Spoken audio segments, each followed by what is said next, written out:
Auto immune disorder, ये कोई बीमारी नहीं, एक कैटेगरी है ना। इस कैटेगरी के अंदर बहुत सारी बीमारियां आती हैं।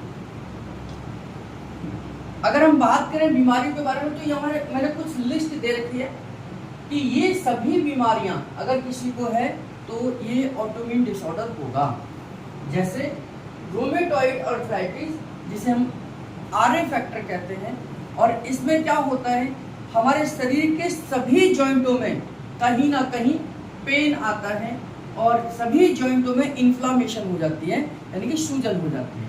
चाहे वो फिर आपके हाथ की उंगलियां हो, पैर के घुटने हो, या कूल्हे की हड्डी हो, या कोहनी हो, कंधा हो, आपको सभी जोड़ों में दर्द आ जाता है और आम भाषा में इसे हम गठिया बाय का दर्द भी बोल देते हैं।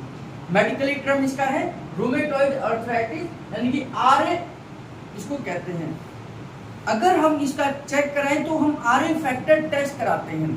एक फैक्टर है जिसमें अगर वो बढ़ा हुआ हमारे ब्लड में है तो इसका मतलब है कि हम आरए पॉजिटिव हो गए हैं। अगर वो फैक्टर पॉजिटिव नहीं है, यानी कि हमारे ब्लड में नहीं है, तो आरए फैक्टर नेगेटिव होगा। दूसरा, ल्यूपस एक बीमारी है जो हमारी इम्यूनिटी, हमारी ही स्किन, हमारे ही टिश्यूज और हमारे ही सेल को डिस्ट्रॉय करना शुरू कर देती है। तो इसमें अभी हमने देखा कि ये जो बीमारी है अटैक ऑन टिश्यू, यानी कि जो ऑटोइम्यून डिसऑर्डर है, इसमें क्या है, हमारे टिश्यूज पर अटैक होना शुरू हो जाता है। ये भी एक बीमारी है। अभी इस बीमारी में होगा क्या, ये हम डिटेल में जानेंगे। Celiac disease reaction to wheat. बहुत सारे लोगों को बीट खाने से, यानी कि आपको गेहूं खाने से एलर्जी हो जाती है। बहुत सारे लोग आजकल आपने देखा होगा, खासतौर से सेलिब्रिटीज ग्लूटेन फ्री डाइट लेते हैं। ग्लूटेन फ्री का मतलब है कि जब वो गेहूं या गेहूं वाली चीजें लेते हैं तो उनकी बॉडी में रिएक्शन चालू हो जाती है, स्किन डिजीज हो जाती है, चटके से निकल जाते हैं या दाने से निकल आते हैं उसको खाने के बाद, यानी कि उनकी बॉडी क्या है, ग्लूटेन के प्रति रिएक्ट करती है और ये कहीं ना कहीं क्या है, ऑटोइम्यून डिसऑर्डर में आता है। सिगरेंस सिंड्रोम का मतलब है आपकी आंखें ड्राई हो जाती हैं, आपका मुंह ड्राई हो जाता है और ड्राइनेस आपको रहता है। बहुत सारे लोग हमें कहते हैं कि मेरी आंखों में ड्राइनेस रहती है।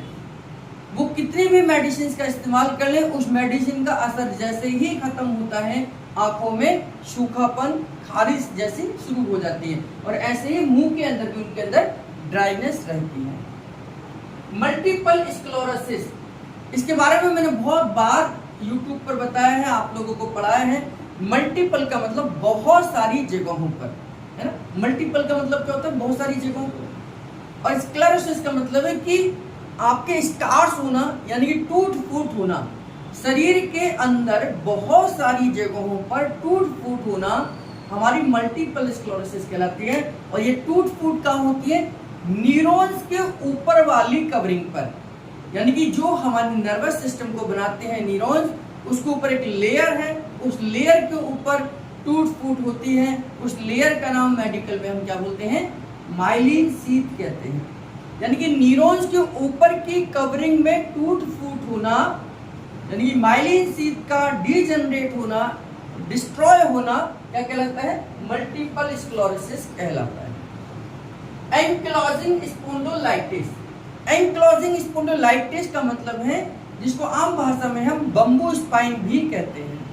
एंक्लोजिंग स्पॉन्डिलोलाइटिस का मतलब कि यानी कि हमारे जोड़ों की हड्डियां आपस में इन्फ्लेम हो जाती हैं, सूजन आ जाती है और आपस में टकराने लग जाती है। जैसे कमर की हड्डियों के अंदर स्वेलिंग आ जाती है, कमर की हड्डियां आपस में जुड़ना शुरू हो जाती हैं, जिसकी वजह से एक आदमी का नॉर्मल मूवमेंट भी खत्म होती है। जैसे अगर सिंपली हम आगे झुक पा रहे हैं तो एंक्लोजिंग स्पॉन्डिलोलाइटिस वाला आगे इस तरीके से झुकता है, जैसे कोई स्टैचू झुकता है ना, जैसे कोई रोबोट झुकता है इस तरीके से। अगर उसे पीछे देखना होगा तो इस तरीके से पीछे पूरा मुड़ेगा फिर दिखेगा, क्योंकि उसके स्पाइन की जो मूवमेंट है वो गड़बड़ हो गई है, वो स्टिफ हो गई है।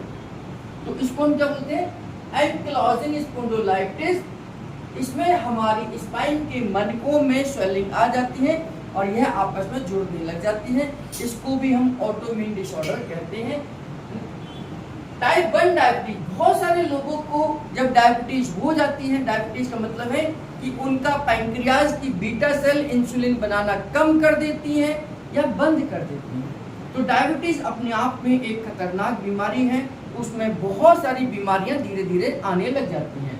तो टाइप 1 डायबिटीज भी हमारे ऑटोइम्यून डिसऑर्डर में आती है। एलोपेशिया, एलोपेशिया क्या है?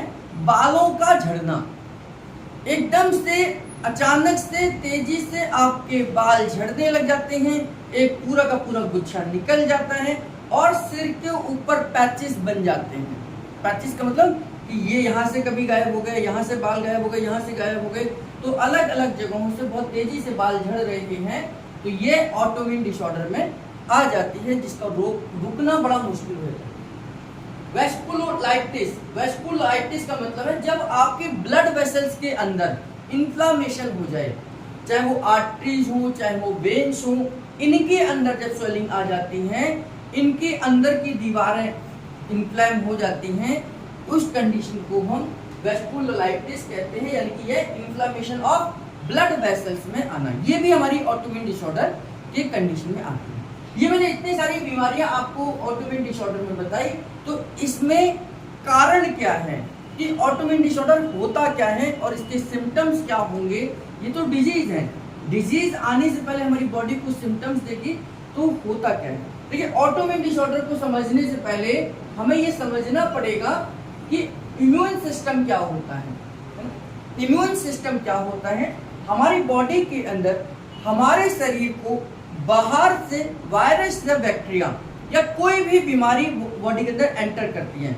जैसे अभी बरसात का मौसम है, तो उस कुछ दिनों बाद डेंगू की समस्या सबसे ज्यादा चलेगी, है ना। तो उस समय पर डेंगू ने हमें कट करेगा, डेंगू का वायरस हमारे ब्लड में जाएगा और उससे हमारी इम्यूनिटी लड़ेगी। अगर हमारी इम्यूनिटी स्ट्रांग हुई तो डेंगू के वायरस को हम खत्म कर देंगे, लेकिन अगर हमारी इम्यूनिटी कमजोर हुई तो वो वायरस हमारी इम्यूनिटी पर हावी हो जाएगा और उसकी वजह से हमारे प्लेटलेट टूटना शुरू हो जाएंगे। तो कोई भी वायरस, न केवल डेंगू का, कोई भी वायरस, कोई भी बैक्टीरिया हमारी बॉडी के अंदर जब भी एंटर करता है तो उसका सामना सबसे पहले हमारी इम्यून सिस्टम करती है। इम्यून सिस्टम में बहुत सारे सिस्टम हैं, जैसे हमारी WBC भी इम्यून सिस्टम पे काम करती है, हमारा लिम्फेटिक सिस्टम भी उस पर काम करता है, थाइमस ग्लैंड से बनने वाले सेल्स भी हमारी इम्यूनिटी सिस्टम पे काम करते हैं।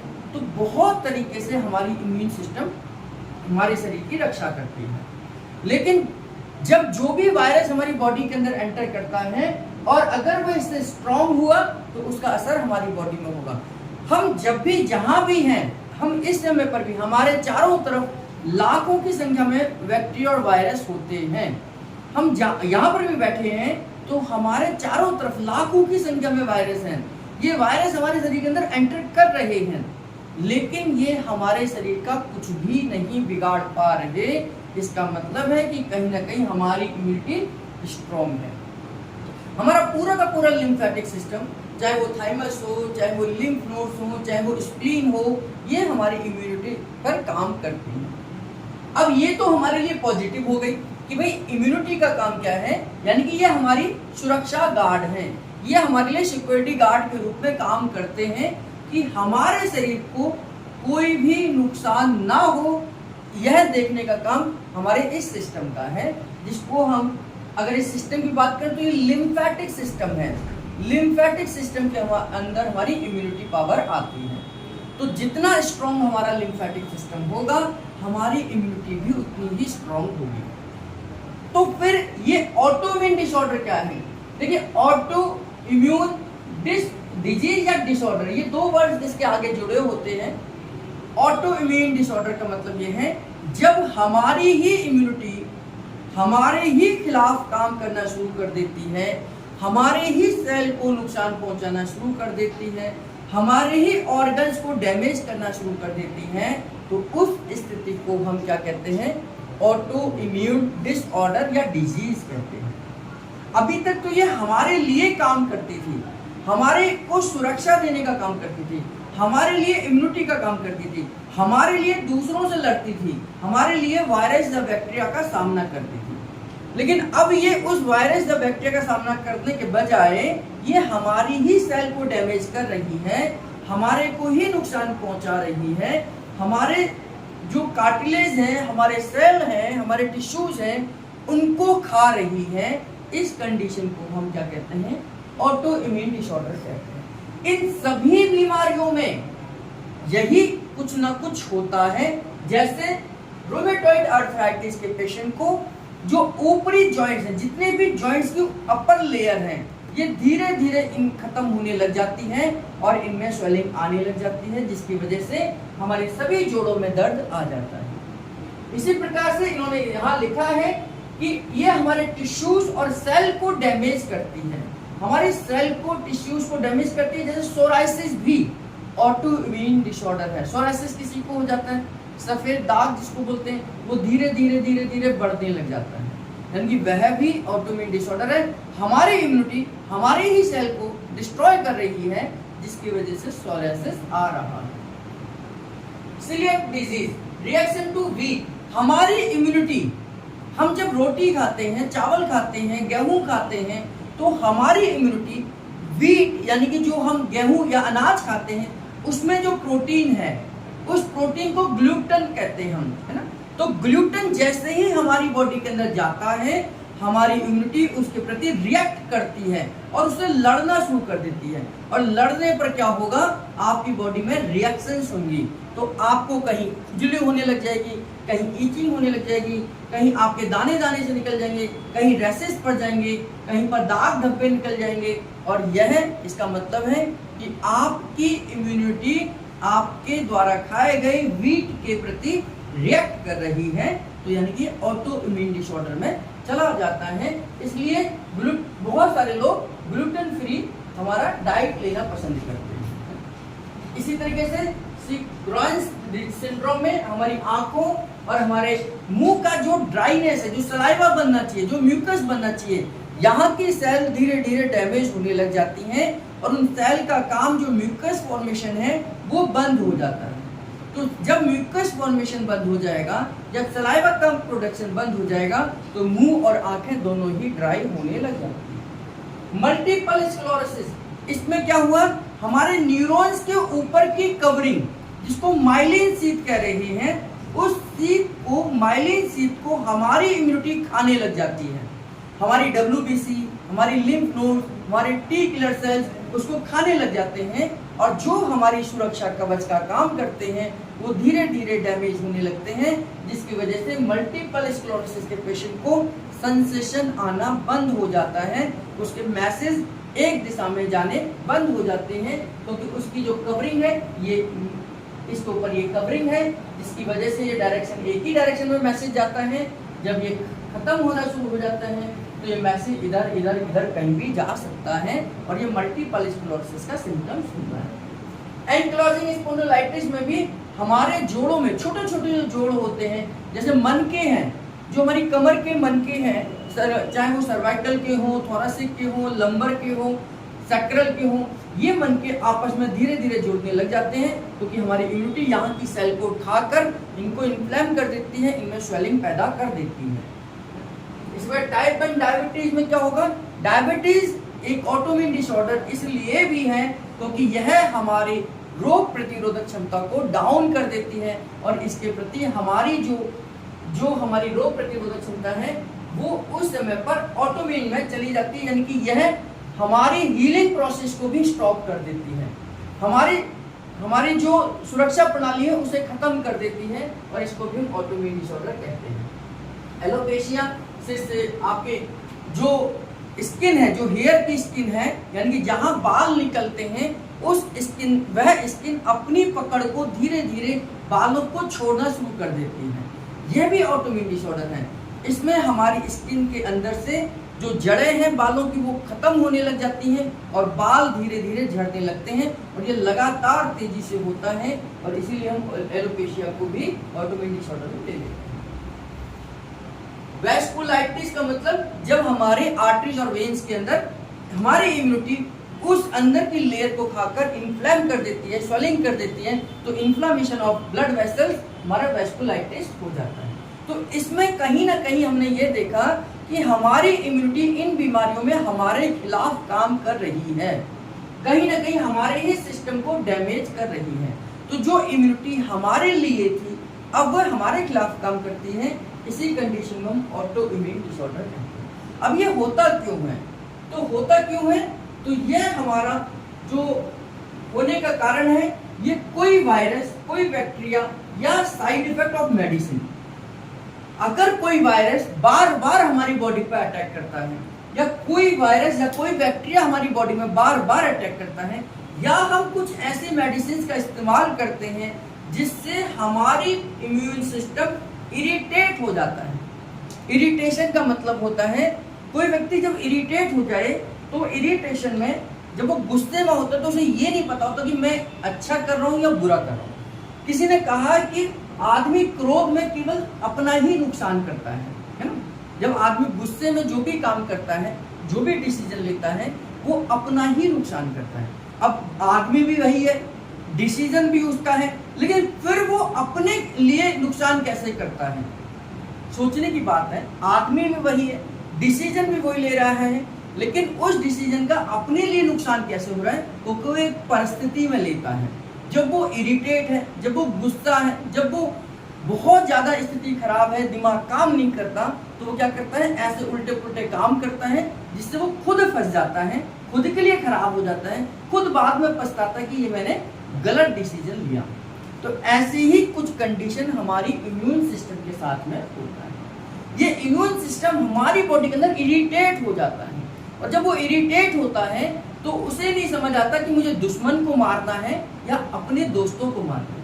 तो उस कंडीशन को ही हम ऑटो इम्यून डिसऑर्डर कहते हैं। जैसे थाइमस ग्लैंड से 3 प्रकार की सेल निकलती हैं, 3 प्रकार की सेल निकलती हैं, T helper cell, T killer cell, T memory cell और T suppressor cell, T memory cell. ये 4 प्रकार की सेल हमारे थाइमस ग्लैंड से निकलती हैं। अभी थाइमस में क्या है, हमारी इम्यूनिटी का ही एक हिस्सा है। मैं फॉर एग्जांपल इसमें दे रहा हूं कि किस तरीके से हमारी सेल्फ इम्यूनिटी कैसे खराब हो जाती है। ये थाइमस क्या है, हमारे लिए अच्छा है, हमारी इम्यूनिटी का ध्यान रखता है, हमें बहुत सारी बीमारियों से बचाता है। जैसे कोई भी वायरस या बैक्टीरिया हमारी बॉडी के अंदर एंटर करा, तो उस समय पर सबसे पहले थाइमस का काम है ये स्टिमुलेट हो जाएगा। यानी कि जब भी कोई भी वायरस, किसी भी प्रकार का वायरस, किसी भी मौसम का वायरस हमारी बॉडी के अंदर मुंह से एंटर करेगा, नाक से एंटर करेगा, कैसे भी एंटर करेगा, उस समय पर ये स्टिमुलेट हो जाएगा और ये सबसे पहले हमारी टी हेल्पर सेल को रिलीज करेगा। टी हेल्पर सेल उस वायरस से लड़ने का काम करेंगी, उसका सामना करेंगी, और वायरस और हेल्पर सेल में लड़ाई होती है। अगर टी हेल्पर सेल जीत गई तो यानी कि हमारी स्थिति बिल्कुल ठीक ठाक बनी हुई है। अब ये वायरस भी हो सकता है, बैक्टीरिया भी हो सकता है, या कोई स्पेशल मेडिसिन भी हो सकती है। बहुत सारे लोगों को हर चीज, छोटी छोटी चीजों पर मेडिसिन खाने लग जाते हैं। सिर दर्द हुआ मेडिसिन खा ली, लूज मोशन हुआ मेडिसिन खा ली, कोई एक छोटी सी फुंसी निकली मेडिसिन खा ली, यहाँ पर नाक में फुंसी निकलेगी मेडिसिन खा ली। तो ये बार बार जो मेडिसिन खाने का रिएक्शन है, इस रिएक्शन की वजह से भी हमारी इम्यूनिटी इरिटेट हो जाती है। वो कहते हैं जब मेरा काम है तो मैं खुद ठीक करूंगी, सेल्फ फील करूंगा, तुम बार बार आर्टिफिशियल तरीके से उसको ठीक करने की कोशिश करते हो, तो जो हमारी नेचुरल सिस्टम है ये हाथ खड़ा कर देते हैं, तुम्हें जो मर्जी करना है कर दो, और उल्टा वो हमारी बॉडी के खिलाफ ही काम करते हैं। तो मेडिसिन के साइड इफेक्ट से भी हम ऑटोइम्यून डिसऑर्डर्स में चले जाते हैं। या कोई वायरस या बैक्टीरिया ऐसा कोई इरिटेट करता है बार बार, तो भी हमारी इम्यूनिटी ऑटोइम्यून में चली जाती है। तो टी हेल्पर सेल निकला और इसने वायरस या बैक्टीरिया का सामना करा।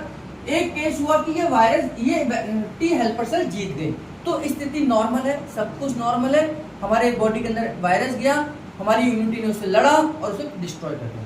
अब दूसरी कंडीशन ये भी हो सकती है कि जो वायरस आया है वो ज्यादा स्ट्रॉन्ग हो, उस समय पर टी हेल्पर सेल को उस वायरस के द्वारा खत्म कर दिया जाता है, यानी कि ये मर गए। उस समय पर क्या हुआ, हमारा जो वायरस एंटर करके गया वो स्ट्रॉन्ग निकला, तो उस समय पर ये वायरस मरते समय पर क्या करता है, अपने अंदर से एक केमिकल छोड़ता है, उसका नाम इंटरलिक्विन नंबर सेकंड एक केमिकल है जो अपने अंदर से रिलीज करता है। यह केमिकल रिलीज होकर थाइमस के पास पहुंचता है और थाइमस को बताता है कि हमारी टी हेल्पर सेल डिस्ट्रॉय हो गई है, इसका सामना हम नहीं कर सकते। उस कंडीशन में थाइमस इरिटेट होता है और इरिटेट होकर ये टी किलर सेल को रिलीज करता है। किसको करता है? टी किलर सेल को रिलीज करता है और टी किलर सेल से कहता है अब तुम जाओ और जो भी सामने दिखे उसको खत्म कर दो। तो टी किलर सेल क्या करता है, उस वायरस को खत्म करने के साथ साथ हमारी इम्यूनिटी को भी, हमारे सेल को भी डैमेज करना शुरू कर देता है। इन सभी कंडीशन में टी किलर सेल स्टिमुलेट होती हैं। टी किलर सेल इन सभी कंडीशन में स्टिमुलेट हो चुकी हैं। अब इसको शांत करने की जरूरत है। इन सभी कंडीशन में ये टी किलर सेल स्टिमुलेट हो चुकी हैं, इनको शांत करने वाला कोई भी नहीं है। अब दो कंडीशन होगी। पहली कंडीशन ये होगी कि टी किलर सेल अपना काम कर रही है, जो भी उसके सामने आ रहा है उसे डिस्ट्रॉय कर रही है और रिजल्ट ये बीमारी आ जाती है। इनमें से कोई भी बीमारी आ सकती है। दूसरी कंडीशन क्या है कि थाइमस के पास मैसेज जाएगा, आसपास के ग्लैंड्स कहेंगी या तुम्हारी टी किलर सेल ने तो तहलका मचा रखा है, तबाही मचा रखी है, इसको शांत करो। ये मैसेज अगर थाइमस के पास चला जाता है कि टी किलर सेल को शांत करने की जरूरत है, तो उस समय पर T killer cell T suppressor cell को रिलीज करता है। टी सप्रेसर सेल को रिलीज करता है और ये टी सप्रेसर सेल जाकर टी किलर सेल को शांत कर देती हैं कि भाई तुम्हारा काम खत्म हो गया, तुम शांत हो जाओ, नहीं तो अब तो ये हमारी ही सेल को खत्म कर रहे हो। तो टी सप्रेसर सेल को रिलीज करना केवल थाइमस का काम है और इसे कोई भी रिलीज नहीं कर सकता। तो टी सप्रेसर सेल रिलीज होगा, टी किलर सेल खत्म हो जाएंगे और यह स्थिति बिल्कुल ठीक हो जाएगी। अगर आज तक हमारे शरीर के अंदर कोई भी ऑटोइम्यून डिसऑर्डर नहीं है, इसका मतलब ये सिस्टम ठीक ठाक काम कर रहा है। वायरस, हमें बुखार तो हुआ ही होगा लाइफ में, हमें जुकाम तो हुआ ही होगा, सिर दर्द तो हुआ ही होगा, कुछ ना वायरस तो कोई तो हुआ ही होगा, जॉन्डिस हुआ होगा, टाइफाइड हुआ, कुछ भी तो आज तक हुआ ही होगा। अगर उसके होने के बावजूद हम बिल्कुल ठीक हैं, हमें कोई ऑटोइम्यून डिसऑर्डर नहीं है, इसका मतलब ये सिस्टम हमारी बॉडी में काम कर रहा है। अगर ये सिस्टम काम नहीं कर रहा होता, यानी टी सप्रेसर सेल नहीं बन रहे होते, तो हम भी ऑटोइम्यून डिसऑर्डर में चले जाते। तो इनकी बॉडी में, इन सब की बॉडी में ये सिस्टम फेल हो चुका है। इसी कंडीशन में अब ये टी मेमोरी सेल जो है इसकी, यह एक मेमोरी कार्ड की तरह थाइमस के पास रहती है और ये देखती है कि हमने किस प्रकार के वायरस का सामना कैसे किया है, कौन सा वायरस आया, हमने उसका सामना कैसे किया। और इस तरीके से अगर वो वायरस दोबारा अटैक करता है तो मेमोरी सेल अपने आप उसको हैंडल कर लेती है। ये पूरा का पूरा तामझाम काम नहीं करता। जब कोई नया वायरस आएगा तो हेल्पर निकलेगा, अगर कोई पुराना वायरस निकला है तो टी मेमोरी सेल उसको हैंडल करती है, फिर ये पूरा का पूरा सिस्टम डिस्टर्ब नहीं होता। तो इस कंडीशन में अब ये टी किलर सेल वाला जो था कि टी किलर सेल स्टिमुलेट है, यानी कि हमारी बॉडी ऑटो इम्यून डिसऑर्डर में चली गई है ना। तो इस समय पर हम ये कहते हैं कि ऑटो इम्यून डिसऑर्डर में हमारी इम्यूनिटी 100% काम करती है, 100% काम करती है। हम इससे ज्यादा इसकी उम्मीद भी नहीं कर सकते। ये अपनी सारी की सारी शक्ति हमारे खिलाफ लगा देती है। अगर हम इस समय पर इम्यूनिटी को बूस्ट करें तो उल्टा हमारे को और नुकसान होगा, क्योंकि ये तो हमारे खिलाफ ही काम कर रही है इस समय पर। तो अगर हम इम्यूनिटी को बूस्ट करें तो हमारे खिलाफ और काम होगा और तेजी से ये बीमारियां बढ़ जाएंगी। तो उस समय पर हमें जरूरत पड़ती है इस थाइमस को शांत करने वाले ऑर्गन की। अब इसका ट्रीटमेंट क्या है? ट्रीटमेंट क्या होगा? तो एंटी इंफ्लेमेटरी ड्रग्स दी जाती हैं। डॉक्टर के पास जब हम जाते हैं इस कंडीशन को लेकर, यानी कि ये कंडीशन में कोई भी पेशेंट डॉक्टर के पास जाएगा तो उन पेशेंट को क्या दिया जाएगा? Anti inflammatory drug. हमने ज्यादातर देखा कि यहाँ पर इन्फ्लामेशन वर्ड बहुत यूज हुआ। मैंने यहाँ पर यही कहा कि स्वेलिंग हो गई, इन्फ्लामेशन हो गई, सूजन आ गई। तो यानी कि कहीं ना कहीं ऑटोइम्यून डिसऑर्डर की वजह से हमारे सिस्टम पर इन्फ्लामेटरी इफेक्ट होता है। इन्फ्लामेटरी इफेक्ट है यानी कि हमारे वायरस ने, हमारी इम्यूनिटी ने जिसको खाया, नुकसान पहुंचाया, वहां पर उसको इन्फ्लामेशन पहुंचा दी, यहाँ पर इन्फ्लामेशन पहुंचा दी, यहाँ इन्फ्लामेशन हो गई। ये सब इन्फ्लामेटरी डिजीज में आ जाती है। इसलिए डॉक्टर्स इस कंडीशन में क्या देते हैं, एंटी इन्फ्लामेटरी ड्रग्स देते हैं। एंटी इन्फ्लामेटरी ड्रग्स का मतलब क्या है, जो इन्फ्लामेशन को रोकने वाले ड्रग्स होते हैं, मेडिसिन होती हैं, उनको यहाँ दिया जाता है। दूसरी कंडीशन में एक तो एंटी इन्फ्लामेटरी ड्रग का इस्तेमाल करते हैं, दूसरा ये इस्तेमाल करते हैं कॉर्टिकोस्टेरॉइड के लिए। कॉर्टिकोस्टेरॉइड क्या करता है, ये भी इन्फ्लामेशन को रोकने का काम करता है और साथ में हमारी इम्यूनिटी को डाउन करने का काम करता है। स्टेरॉइड जो होते हैं, स्टेरॉइड जो है एंटी इन्फ्लामेटरी यानी कि ये इन्फ्लामेशन को रोकने का काम भी करते हैं और साथ में हमारी इम्यूनिटी को सप्रेस कर देते हैं, क्योंकि जितनी इम्यूनिटी ज्यादा होगी हमारे लिए खतरनाक होगी और उस कंडीशन में इनकी इम्यूनिटी को सप्रेस करा जाता है। ये दो प्रकार की मेडिसिन, केवल यही दो प्रकार की मेडिसिन डॉक्टर के पास होती हैं, इसके अलावा तीसरी कोई भी मेडिसिन उनके पास नहीं है। अब कोई पेशेंट हमारे न्यूरोथेरेपी के पास आया, हालांकि इनका जब ट्रीटमेंट चल रहा होता है, इनका अपने आप में बहुत ज्यादा साइड इफेक्ट है, इनका अपने आप में बहुत ज्यादा साइड इफेक्ट है, क्योंकि ये खुद मेडिकल साइंस मानती है कि आज तक उनके पास कोई भी मेडिसिन ऐसी नहीं है जिसका अपना साइड इफेक्ट ना हो। यानी कि सिंगल डोज अगर मेडिसिन भी कोई बनी है, यानी कि एक मेडिसिन भी अगर हम खाते हैं तो उसका भी साइड इफेक्ट होता है। तो हम यहाँ पर एक बीमारी का इलाज करने निकलते हैं और रिजल्ट में हमें और बहुत सारी बीमारियां हो जाती हैं। तो इसलिए ऑटोइम्यून डिसऑर्डर में कहीं पर भी इनके द्वारा इलाज नहीं होता, केवल सप्रेसर होता है, इसको शांत करने का काम होता है। अब कोई न्यूरोथेरेपिस्ट के पास आता है इसी कंडीशन में, तो न्यूरोथेरेपिस्ट क्या करता है, इन दोनों ही चीजों पर काम करता है। पहला कि एंटी इंफ्लेमेटरी ड्रग्स बॉडी के अंदर भी बनते हैं, यानी कि हम इंफ्लेमेशन को रोकने वाली चीजें हम बना सकते हैं, जिनमें से हम सब जानते हैं कि हम 6-ADR के माध्यम से इंफ्लेमेशन को रोकते हैं, है ना।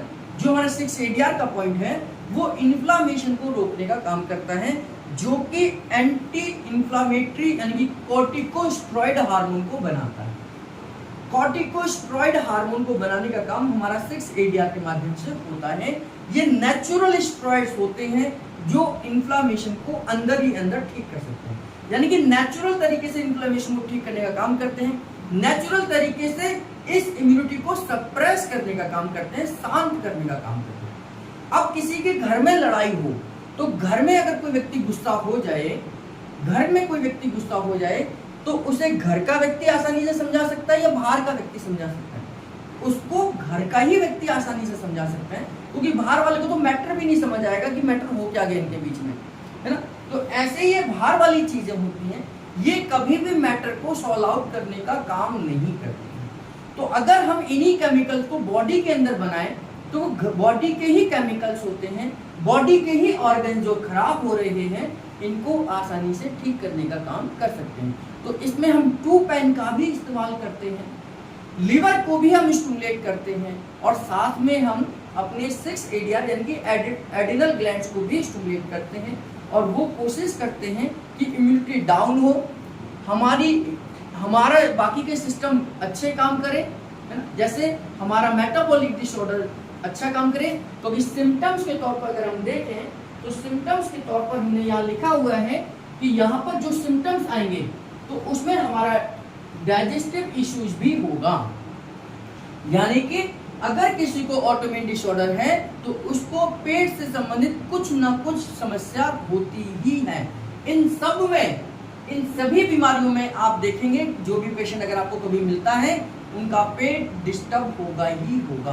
तो यानी कि हमें किस पर जरूरत है काम करने की, हमारे डाइजेस्टिव सिस्टम पर काम करने की जरूरत है।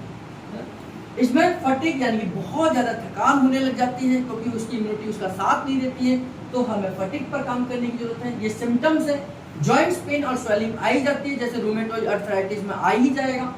स्किन की प्रॉब्लम हमारे इसमें आई गई है, जो हमारा लुपस है, इसमें भी स्किन डिजीज हो जाती है। सोरायसिस है, ये भी स्किन डिजीज के रूप में है, और डाइजेस्टिव इश्यूज आ जाते हैं। और लो ग्रेड फीवर, यानी कभी फीवर आता है, कभी ठीक हो जाता है, कभी आता है, फीवर अप डाउन चलता है, क्योंकि फीवर हमारी इम्यूनिटी के लो होने की वजह से आता है। कोई भी वायरस आया वो हमें बीमार करके चला गया, इम्यूनिटी तो हमारा काम कर ही नहीं रही, हमारे लिए हमारे खिलाफ काम कर रही है। तो हल्का सा मौसम चेंज हुआ, हमारे को बुखार आ गया, हल्की सी खांसी हुई, बुखार आ गया। तो इस तरीके से हमारा लो ग्रेड फीवर या बार बार फीवर का होना हो सकता है।